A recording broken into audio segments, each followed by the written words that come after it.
My fiancé told me. Call off the honeymoon. My ex needs me that week for emotional support. I said, that's fine. It's already canceled. Along with the wedding, the venue, and our entire relationship. My name is Daniel. I am 32 and I work in commercial property management in a mid-sized city in the Midwest.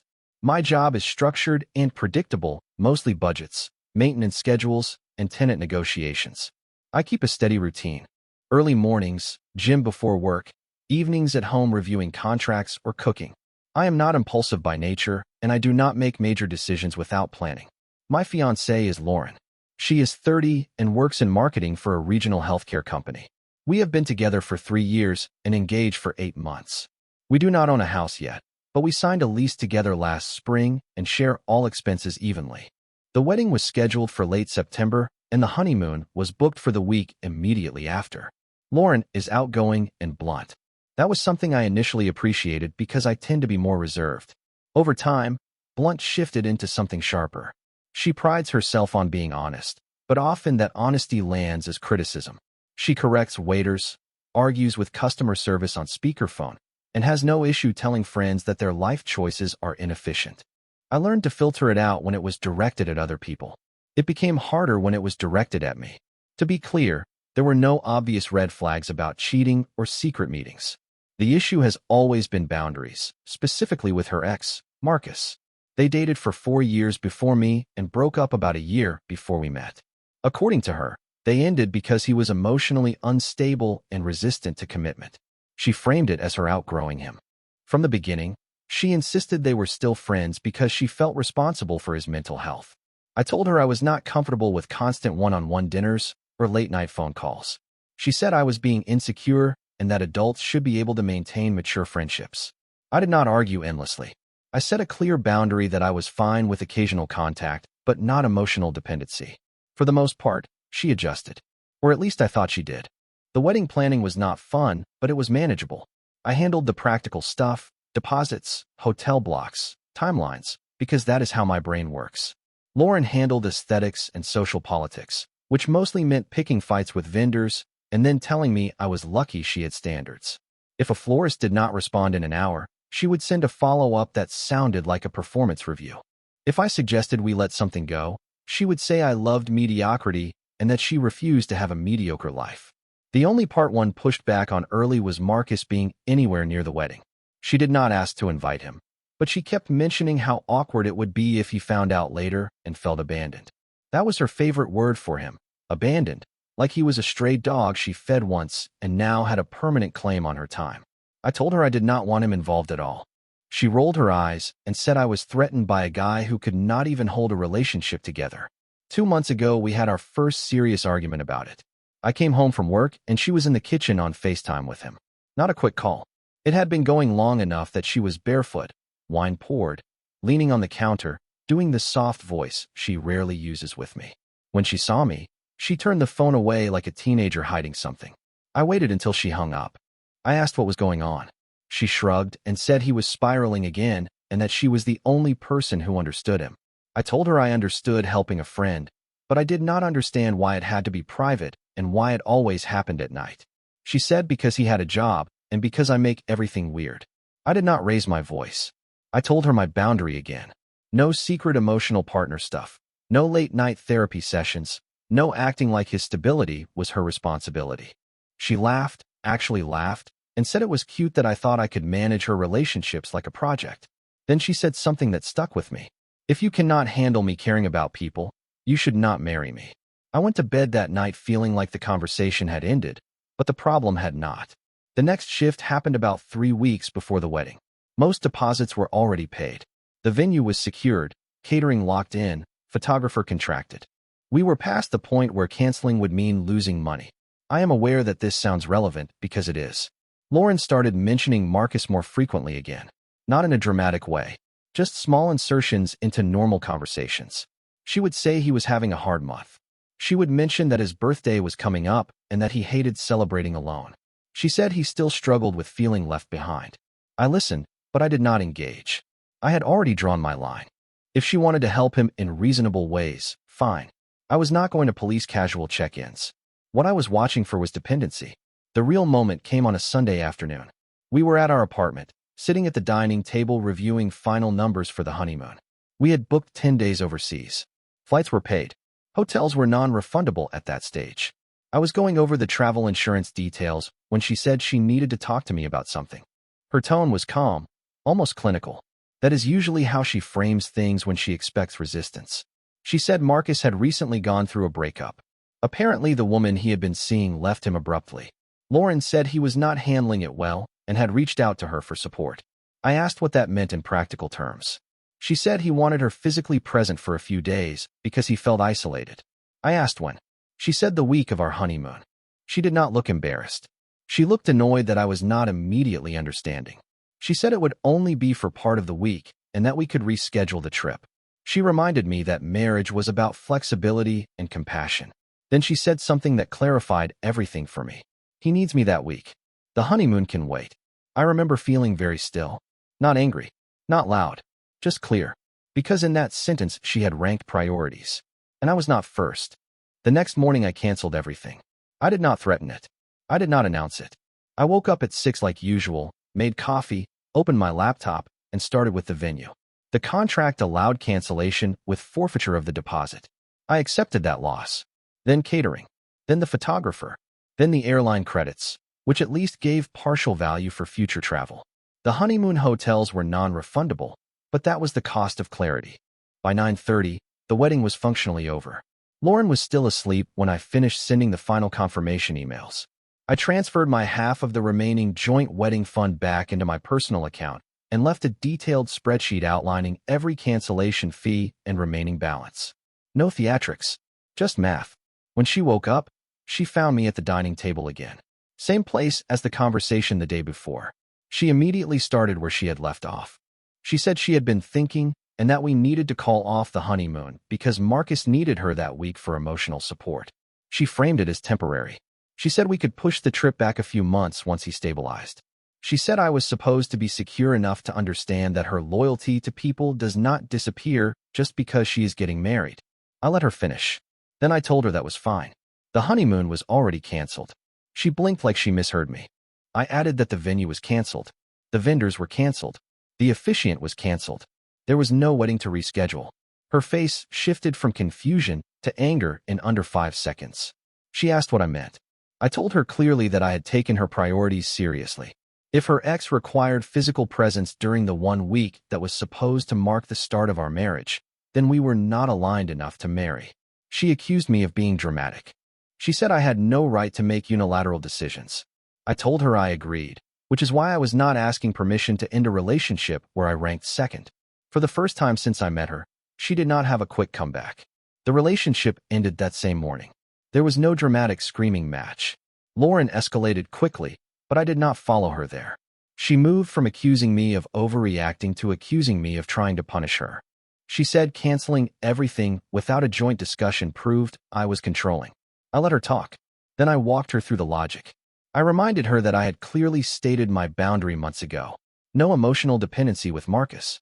No positioning herself as his primary support. I reminded her of the FaceTime calls, the private conversations, the way she dismissed my discomfort as insecurity. I told her this was not about 1 week. It was about priority. She said I was twisting it. She insisted that helping someone in crisis did not mean she loved him. I told her I believed that. I did not think she was secretly in love with him.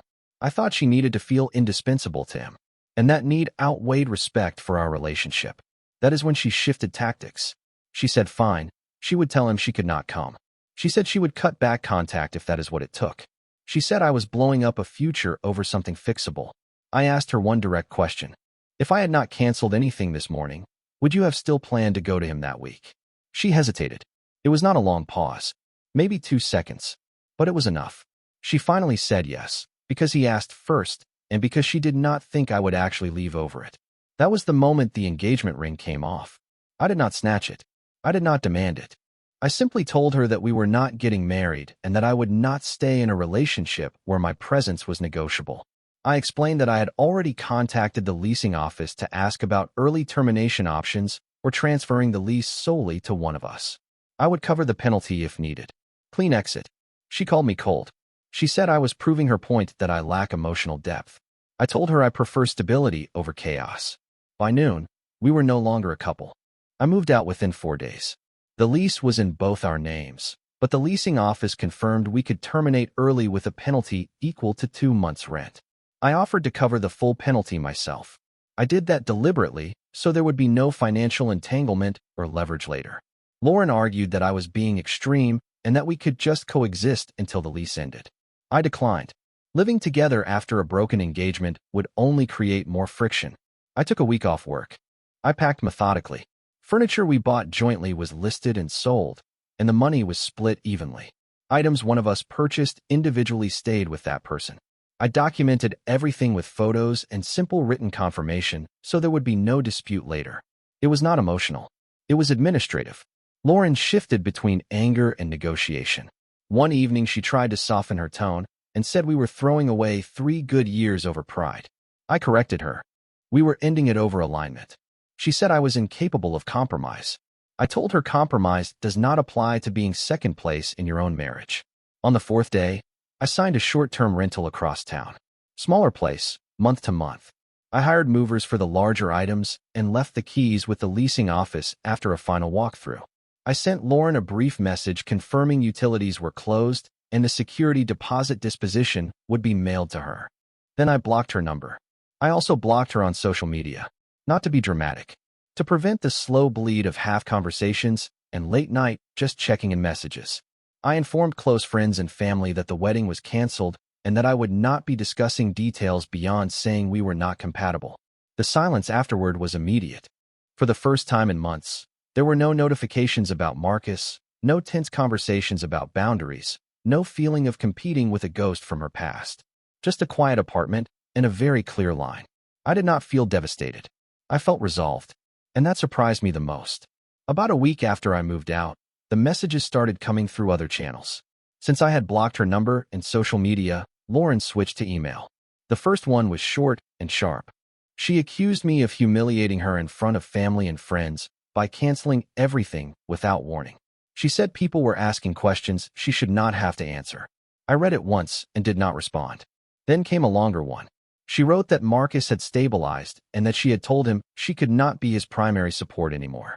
She framed it as growth. She said the crisis had clarified things for her and that she realized she wanted a future with me, not him. She suggested we meet in person to talk like adults instead of acting like strangers. I considered whether I owed her a conversation, not because I doubted my decision, but because I wanted to be certain I was not reacting out of ego. So I reviewed the timeline calmly. She had planned to cancel our honeymoon to be physically present for her ex. She admitted she would have gone if I had not acted first. Her default assumption was that I would stay regardless. That was not a temporary lapse. That was her understanding of the power dynamic. I replied once. I kept it brief. I told her I did not question her intentions. I questioned her priorities. I explained that I was not interested in rebuilding trust where I had to compete for basic positioning in my own relationship. I wished her well and asked her not to contact me again unless it related to final financial paperwork. She responded within minutes. This time the tone was different, less sharp, more frustrated. She said I was rewriting history to make myself the victim. She said real relationships require flexibility. She said my rigidity would leave me alone long term. I did not engage. 2 days later she showed up at my new place. Not aggressively. She knocked. I did not open the door. I told her through it that this was not appropriate, and that if she returned again uninvited, I would consider it harassment. I did not raise my voice. I simply stated the boundary. She left. After that, the emails stopped. The quiet returned. The fallout spread beyond just us. Within 2 weeks, mutual friends began reaching out. Not aggressively, but carefully. A couple of them had been told a version of the story that painted me as impulsive. According to Lauren, I panicked over a minor scheduling conflict and overreacted instead of communicating. I expected that. Reputation management has always been one of her strengths. I did not counterattack. When asked directly, I gave a simple explanation. She prioritized being physically present for her ex during our honeymoon week. I did not view that as compatible with marriage. I ended it. Most people went quiet after that. The facts did not require embellishment. One of her friends attempted to mediate. She called and suggested that Lauren had always been the caretaker type and that I must have known that going in. I agreed that I knew she liked being needed. What I did not agree to was being secondary to a former partner in the first week of our marriage. There is a difference between compassion and misaligned loyalty. Through mutual circles, I learned that Lauren did spend that honeymoon week with Marcus. Not in some romantic getaway scenario, just at his apartment. Groceries, late-night talks, the whole supportive presence she had described. When I heard that, I did not feel jealous. I felt confirmed. Because if she truly believed our engagement was salvageable, she would have created distance immediately. Instead, she stepped fully into the role she had defended. Around that time, she attempted one last indirect contact. She sent a package to my office with a few items I had forgotten in the apartment and a short handwritten note. No insults this time. No defensiveness. Just a statement that she hoped one day I would understand that love is not a competition. I did not respond. I returned the note to the envelope and filed it with the rest of the paperwork from the canceled wedding. Not out of bitterness. Out of closure. I treat endings the same way I treat contracts. Once terminated, they are archived, not reopened. The strangest part is how quickly my routine stabilized. Work, gym, evenings at home.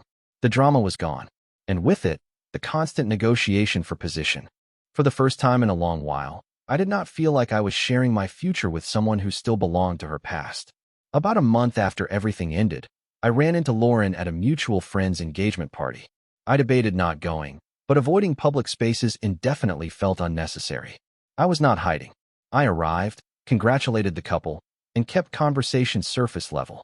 For most of the evening, Lauren stayed on the opposite side of the room. She looked composed, confident even. If someone did not know the timeline, they would not have guessed anything significant had happened. Eventually, she approached. Not dramatically, just direct eye contact and a simple statement that we should clear the air. I agreed to step outside for a few minutes. Public setting. Controlled environment. She said she had been doing a lot of thinking.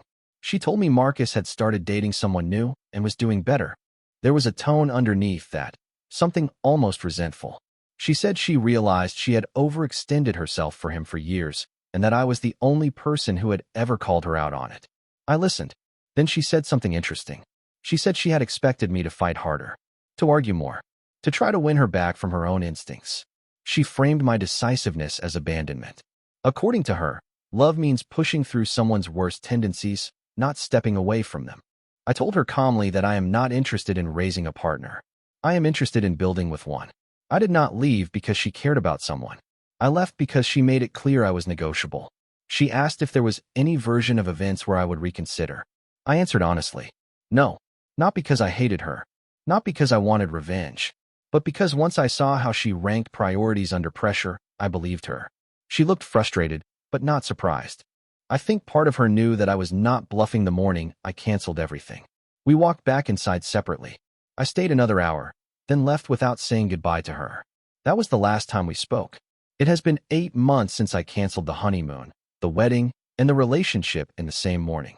From a logistical standpoint, the consequences were straightforward. I lost some deposits. I moved twice in 1 year. I had to explain to extended family why invitations were rescinded. None of that was pleasant, but all of it was manageable. Money can be earned back. Reputation stabilizes when you stay consistent.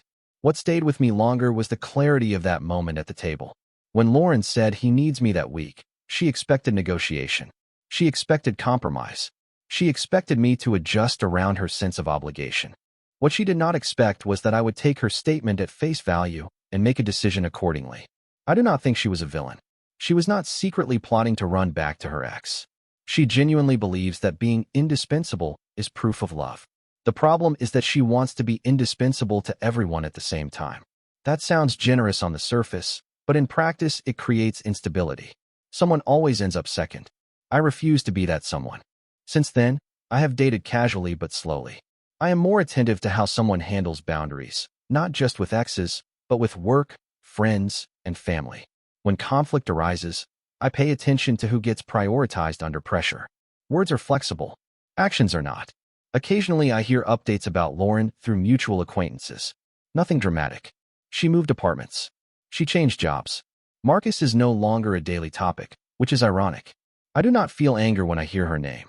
I feel distance. If I had waited, argued longer, or tried to outcompete her past, we might have made it to the wedding. And then I would have been legally and financially tied to someone who viewed my position as adjustable. Canceling everything in one morning looked extreme from the outside. From the inside, it felt proportional.